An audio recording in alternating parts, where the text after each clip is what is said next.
लोचनपुर गांव में रघु नाम का एक धूर्त और मक्कार ठग रहता था, जो लोगों को बेवकूफ बनाकर उनसे धन ठगने का काम करता था। लोग उसे श्रीमान 420 इंच कहकर पुकारते थे और उससे दूर ही रहते थे। एक दिन उसकी पत्नी माला ने उससे कहा कि घर में खाने पीने का सारा सामान खत्म हो गया है। अगर रघु जल्दी किसी को ठगकर पैसे नहीं लाएगा तो उनके भूखे मरने की नौबत आ जाएगी।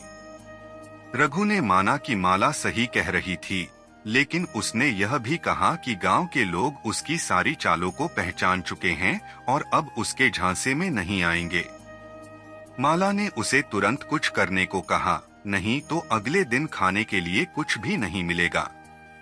रघु ने जवाब दिया कि वह कुछ नया सोचने जा रहा है और माला को अपना काम करने को कह दिया। रघु सोच में डूबा हुआ घर के अंदर गया और अचानक उसकी नजर अलमारी में रखी पीतल की एक छोटी सी मूर्ति पर पड़ी। उसने सोचा कि क्यों न इस पीतल की मूर्ति पर सोने का पानी चढ़ाकर इसे किसी मूर्ख व्यक्ति को सोने के भाव बेच दिया जाए। रघु ने झटपट पीतल की मूर्ति उठाई और गांव के सुनार कन्हैया के पास जाकर बोला कि इस मूर्ति पर सोने का पानी चढ़ा दे। कन्हैया ने हंसते हुए पूछा कि अब किसको ठगने की योजना है। रघु ने कहा कि उसने ठगी का धंधा छोड़ दिया है और मूर्ति को बस साफ करवाना चाहता है। सुनार ने मूर्ति पर सोने का पानी चढ़ा दिया, जिससे वह सोने जैसी चमकने लगी। अगले दिन रघु मूर्ति लेकर एक पास के गांव में गया, जहां उसकी मुलाकात एक आदमी से हुई जो घी बेचने जा रहा था। रघु ने उस आदमी से कहा कि उसकी पत्नी बीमार है और उसे गाय का शुद्ध घी चाहिए। उसने घी के बदले आदमी को सोने की मूर्ति देने की पेशकश की। आदमी मूर्ति देखकर सोचने लगा कि यह काफी अच्छा सौदा है और उसने घी का कनस्तर रघु को दे दिया।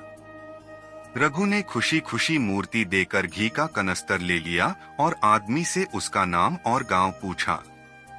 आदमी ने बताया कि उसका नाम सूरजमल है और वह किशनपुर गांव का रहने वाला है। रघु ने उसे धन्यवाद दिया और अपने गांव की ओर चल पड़ा। सूरजमल भी अपने गांव लौट आया और अपनी पत्नी राधा को बताया कि उसने घी के कनस्तर के बदले सोने की मूर्ति पाई है। राधा ने उसकी प्रशंसा की और कहा कि यह एक अच्छा सौदा था। सूरजमल ने गर्व से कहा कि जब रघु घी का कनस्तर खोलेगा और गोबर भरा देखेगा तो वह जरूर अपना माथा पीटेगा। राधा ने हंसते हुए कहा कि कनस्तर में सिर्फ ऊपर थोड़ी सी घी थी, बाकी सब गोबर था। राधा ने अपने पति से सोने की मूर्ति ली और रघु सुनार की दुकान की ओर चल पड़ी। सुनार की दुकान पर पहुंचकर उसने कहा, रघु जी, इस सोने की मूर्ति के बदले मुझे सोने के गहने बना दीजिए। रघु ने मूर्ति को हाथ में लिया और बोला, जरा देखूं तो सही। लगता है सूरजमल ने आज लंबा हाथ मारा है। राधा ने जवाब दिया, अरे नहीं रघु जी, यह हमारी खानदानी मूर्ति है, कोई ठगी का माल नहीं है।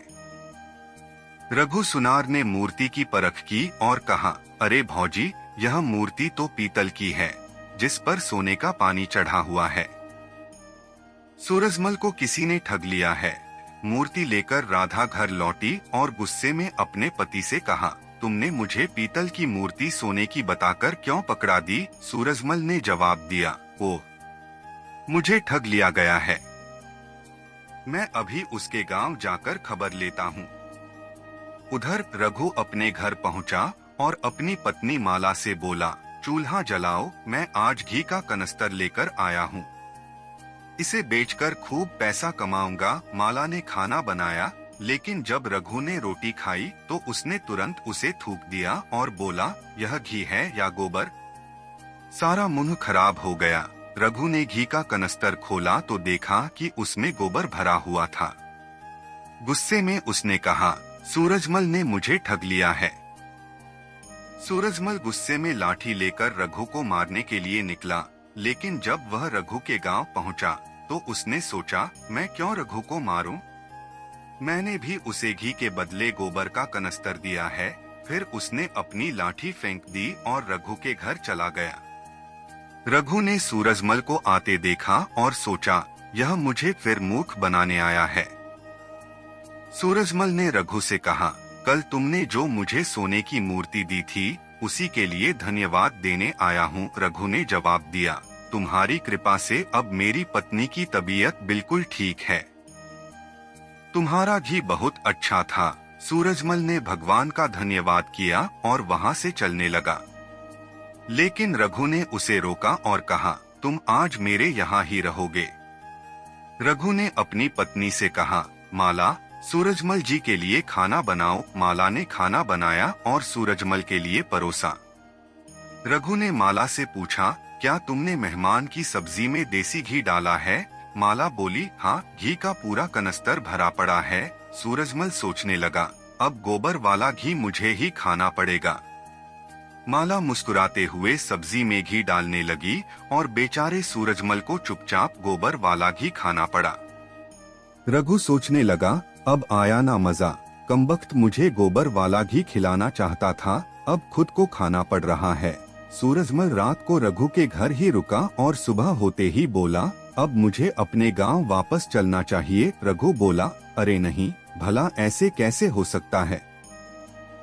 सुबह सुबह आपको भूखा कैसे भेज सकता हूँ? पहले खाना बन जाता है, आप खाना खाकर ही जाना। सूरजमल ने सहमति जताई। ठीक है भाई, जैसा तुम उचित समझो। उस दिन भी सूरजमल को गोबर मिला हुआ घी खिलाया गया। सूरजमल सोचने लगा, इन लोगों ने गोबर खिलाकर मेरा सारा जायका खराब कर दिया। कोई बात नहीं, समय आने पर इसका बदला जरूर लूंगा। खाना खाने के बाद जब सूरजमल ने रघु से विदा मांगी तो रघु बोला, भाई, आतिथ्य में कोई कमी रह गई हो तो क्षमा कर देना। जो कुछ मेरे घर में था वही तुम्हें खिलाया। सूरजमल बोला, नहीं भाई, ऐसी बात मत कहो। तुम्हारे आतिथ्य से मेरा मन प्रसन्न हो गया है। कभी मौका मिले तो तुम भी मेरे घर आना। रघु झट से बोला, नेक काम में देरी कैसी भैया, मैं कल सुबह ही तुम्हारे घर आकर तुम्हारा आतिथ्य स्वीकार करता हूँ। सूरजमल ऊपर से कुछ नहीं बोला, पर मन ही मन रघु को कोसने लगा, कमबख्त, यह तो तुरंत ही तैयार हो गया। खैर, जब यह मेरे घर आएगा तो इसे ऐसा सबक सिखाऊंगा कि जीवन भर याद रखेगा। सूरजमल ने रघु से विदा ली और अपने घर पहुंचा। उसकी पत्नी राधा ने पूछा, क्यों, जीत कर आए? रघु की ऐसी तैसी कराए। सूरजमल बोला, अरे कहा, वे तो वहाँ भी चालाक निकले और अब कल वे हमारे घर भी आ रहे हैं। सूरजमल ने अपनी पत्नी को सारी बात बता दी।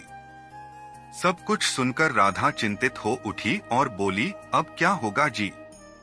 वह तो हमारे घर आ रहा है, उससे कैसे निपटें? सूरजमल बोला, घबराने की कोई बात नहीं है राधा, मैं कुछ न कुछ उपाय सोचता हूँ जिससे उसे मजा चखाया जा सके। सूरजमल सोचने लगा और अंत में उसने रघु से छुटकारा पाने की एक युक्ति खोज निकाली। उसने कहा, सुनो राधा, मैं कल रघु के आने से पहले ही घर से निकल जाऊंगा और ठीक खाने के समय ही वापस आऊंगा। जब वह आए तो तुम कहना कि हमने खाना खा लिया है। अगर वह कहे कि मेरे लिए दोबारा खाना बना दो तो तुम कहना कि मैं अपने पति की आज्ञा के बिना कुछ नहीं कर सकती। उनसे शराफत से पेश आना, पर खाने को कुछ मत देना। भूखा प्यासा वे मेरी प्रतीक्षा में बैठे रहेंगे और भूखा ही वापस चले जाएंगे। इस तरह से उससे हमारा पीछा छूट जाएगा। राधा बोली, वाह, क्या योजना बनाई है। मान गए आपके दिमाग को। अगले दिन सूरजमल रघु के आने से पहले ही घर से चला गया। उसके जाने के बाद जब रघु सूरजमल के घर पहुंचा तो राधा ने दरवाजा खोला और पूछा, कहिए, क्या बात है? कौन है आप? रघु ने कहा, मैं लोचनपुर से आया हूँ। सूरजमल जी ने मुझे दोपहर के भोजन के लिए बुलाया है। राधा बोली, लेकिन आपके मित्र तो घर में नहीं हैं और ना ही उन्होंने मुझे बताया कि आप आने वाले हैं। फिर भी आप अंदर आकर बैठिए, वे आते ही होंगे। रघु बोला, ठीक है, मैं अंदर बैठकर उनकी प्रतीक्षा कर लेता हूँ। राधा रघु को घर के अंदर ले आई और बोली, मुझे खेद है भाई साहब, आपके मित्र यहाँ नहीं हैं।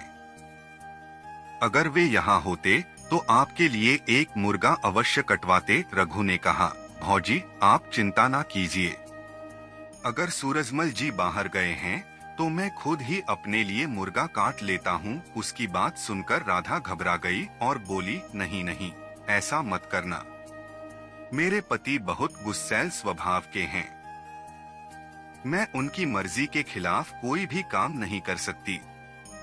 रघु बोला, भौजी घबराओ मत, मैं अभी आपको मुर्गा मार कर देता हूँ, आप जाकर चूल्हा जलाइए, सूरजमल जी को समझा दूंगा और वह आपसे नाराज नहीं होंगे। इतना कहकर रघु ने आंगन में घूम रहे एक तंदुरुस्त मुर्गे को पकड़ लिया और तुरंत मार डाला। रघु बोला, लो भौजी मेरे लिए मुर्गा बना दो और चिंता मत करो, मैं सूरजमल जी को समझा दूंगा। राधा ने कहा, ठीक है, जब आपने मुर्गा मार ही दिया है तो बनाना ही पड़ेगा। वह मुर्गा लेकर रसोई में चली गई। इसके बाद कई घंटे बीत गए। दोपहर हो आई पर राधा मुर्गा बनाकर नहीं लाई। रघु समझ गया कि सूरजमल जानबूझकर घर से गायब हुआ है, लेकिन रघु भी हठी था और वहीं बैठा रहा। जब शाम होने को आई तो सूरजमल अपने घर पहुंचा। उसने रघु को वहां देखा और सोचने लगा, अरे यह कमबख्त तो अभी भी यहाँ जमा हुआ है, अब इसे भोजन कराना ही पड़ेगा। फिर कुछ सोचकर सूरजमल बोला, अरे मित्र तुम कब आए? मैं तो अभी अभी ही आया हूँ। माफ करना मित्र, एक आवश्यक कार्य से अचानक ही दूसरे गांव जाना पड़ गया और जल्दबाजी में मैं अपनी पत्नी को भी तुम्हारे आने के बारे में नहीं बता सका। रघु बोला, कोई बात नहीं मित्र, यह सब तो चलता रहता है। सूरजमल रघु को अपने साथ अंदर ले गया और बोला, अरे सुती हो, मेहमान आए हैं, जल्दी से मुर्गा बना लाओ। राधा ने जवाब दिया, अभी बनाती हूँ। फिर सूरजमल रसोई में जाकर बोला, सुनो, इस आदमी का इलाज अच्छी तरह करना है। जब मुर्गा तैयार हो जाए तो उसे चांदी के छोटे बर्तन में देना और बाकी का सारा मुझे कांसे के बड़े बर्तन में देना। राधा बोली, ठीक है, मैं समझ गई। खाना तैयार होने पर राधा ने उसी तरह दोनों को खाना परोसा। रघु समझ गया कि उसे मूर्ख बनाया जा रहा है। सूरजमल ने कहा, यह तो उचित नहीं प्रतीत हो रहा कि मेहमान को चांदी के बर्तन में खाना दिया जाए और मेजबान कांसे के बर्तन में खाए। लाओ, कांसे का बर्तन मुझे दे दो और तुम चांदी के बर्तन में खाओ। सूरजमल ने बार बार कहा, लेकिन रघु ने मना कर दिया। सूरजमल ने कांसे के बर्तन में ही खाने की इच्छा जताई। रघु ने अंततः सूरजमल के सामने से कांसे का बर्तन खींच लिया और खुद चांदी के बर्तन में खाना खाने लगा। सूरजमल ने सोचा, इसने तो मेरी योजना असफल कर दी, अब यह खूब पेट भरकर खाएगा और मैं भूखा रह जाऊंगा। कुछ देर तक सूरजमल गुस्से से रघु को मुर्गा खाते हुए देखता रहा। फिर अचानक कुछ सोचकर वह बोला, रघु भाई, हमारे यहाँ रोज रात को एक प्रेत आता है और सब उत्पात मचाकर चला जाता है। रघु ने उसकी बात पर ध्यान नहीं दिया और अपनी ही धुन में खाना खाता रहा। इसी बीच सूरजमल ने अपनी पत्नी को इशारा किया कि वह दीपक बुझा दे। राधा ने तुरंत दीपक बुझा दिया। सूरजमल बोला, अरे यह क्या हुआ? दीपक कैसे बुझ गया? लगता है यह उसी दुष्ट प्रेत का काम है। सूरजमल ने यह कहते हुए रघु के सामने रखा कांसे का बर्तन उठाने की कोशिश की, लेकिन रघु तुरंत समझ गया। उसने सूरजमल का हाथ कसकर पकड़ लिया और बोला, अबे बोल दुष्ट प्रेत, मेरा बर्तन चुराएगा, मेरे साथ चालाकी करेगा? सूरजमल घबराकर चिल्लाया, अरे बचाओ, मार डाला। राधा बोली, अरे रे, मेरे पति को क्यों मार रहे हो? रघु ने कहा, भौजी आप हट जाओ, आज मैं इसे सबक सिखाकर ही रहूंगा, इसके बाद यह मेरे सामने कभी नहीं आएगा। सूरजमल रोते हुए बोला, नहीं नहीं, छोड़ दो, मैं प्रेत नहीं हूँ। रघु बोला, इस दुष्ट को कैसे छोड़ सकता हूँ? यह रोज तुम्हें परेशान करता था। आज इसे मजा चखा कर ही रहूंगा। राधा ने जल्दी से दीपक फिर से जला दिया और बोली, देखो भाई, यह तुम्हारा ही हाथ थामे है। प्रेत व्रेत कुछ नहीं था। यह सब तुम्हें धोखा देने का नाटक था, लेकिन हम खुद ही अपने नाटक में फंस गए। रघु खिलखिलाकर हंसता हुआ बोला, देख लो भाई, चालाक आदमी के साथ चालाकी करने में कितनी मुसीबत आती है। सूरजमल बोला, तुम सही कह रहे हो भाई। अगर मैं शेर हूँ तो तुम सवा शेर हो, इसलिए मैं तुमसे हार गया। अंततः दोनों को यह एहसास हुआ कि धोखे का खेल कभी सफल नहीं होता। साथ ही यह संदेश भी मिलता है कि चालाकी और धोखेबाजी से अस्थायी लाभ तो हो सकता है, लेकिन अंत में सच्चाई और ईमानदारी ही जीतती हैं। खाना खत्म करने के बाद रघु वापस अपने घर लौट गया। धन्यवाद दोस्तों। अगर आपको हमारी यह कहानी पसंद आई हो तो कृपया इसे लाइक और शेयर करें।